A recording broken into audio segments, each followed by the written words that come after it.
I like the Rams a lot. Maybe not to the point where it's like, oh, they're contenders or anything. I'm definitely not saying that, but I certainly would not want to have to deal with this Rams team, and I expect them to be good enough to win at least 9 games. They're just a handful to deal with, man. And I'm a sucker for multi-dimensional teams, especially offensively, teams that can do multiple things. And while the running game is still quite mid, it has found a little bit more success with Kyron Williams as opposed to Cam Akers.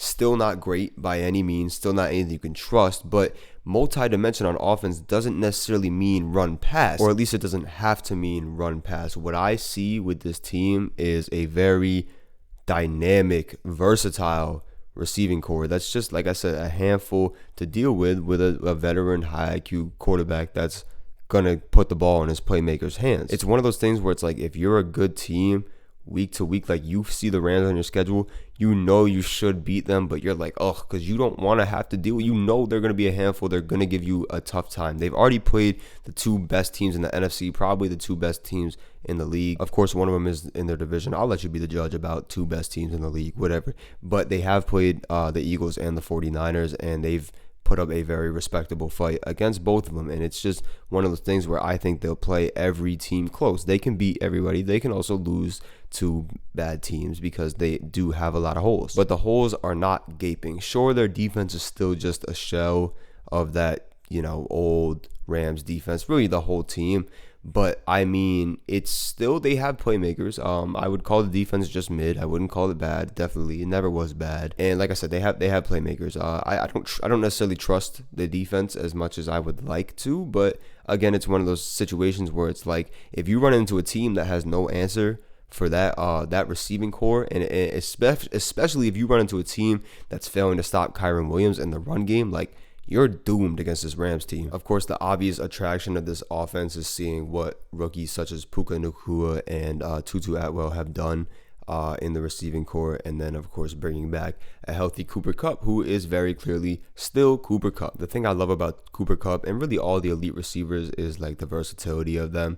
You could really put him in any situation. He's, for the most part, a possession receiver, but you can still kind of use him as a deep threat. And I feel the same way about, Puka is really more or less just a straight possession guy, which is great. But Tutu is kind of the same way, like where he's a speed threat guy. He can be used deep.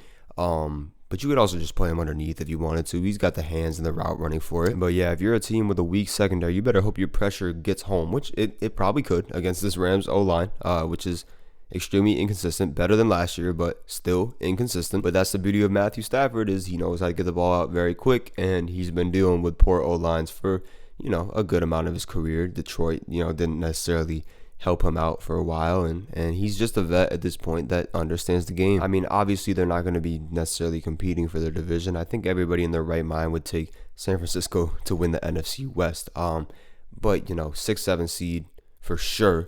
For LA, I expect them to make the playoffs. I definitely predict them to make the playoffs.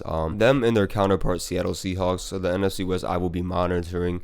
I like the Seahawks as well, but not for the same reasons that I like the Rams. I genuinely think the Rams are a very spooky team. The Seahawks are a good team. Obviously, I wouldn't go further than a good team, but I don't trust them as much as the Rams going down the line. I just more or less like Seattle for their players. Like, I love Geno Smith and the way that he's been playing. Well, even though he has games like he did against Cincinnati, which he looked really bad. I'm not even gonna lie to you, man. Like, he's got to tighten up. But at the same time, I mean, he's still playing, the best football of his career without a doubt. I love Tyler Lockett. I love Kenneth Walker. I love Pete Carroll as a coach. Of course, he's a great coach, and I love the young pieces that they have on defense.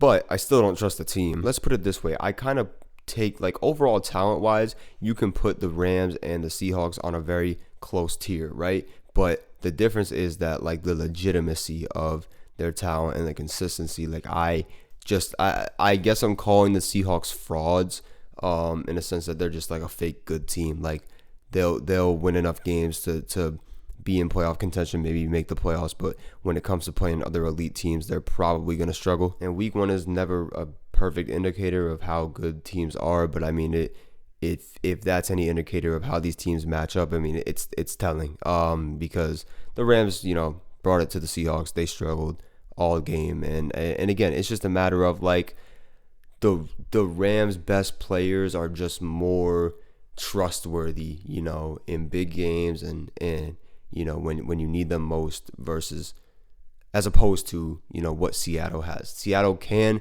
get it done. They will get it done about probably 50% of the time. We can predict them to win 8-9 games this year for sure. 7 at the least, I would say. But again, it's just a matter of like stacking up against the best of the best teams is what really matters because, the playoffs.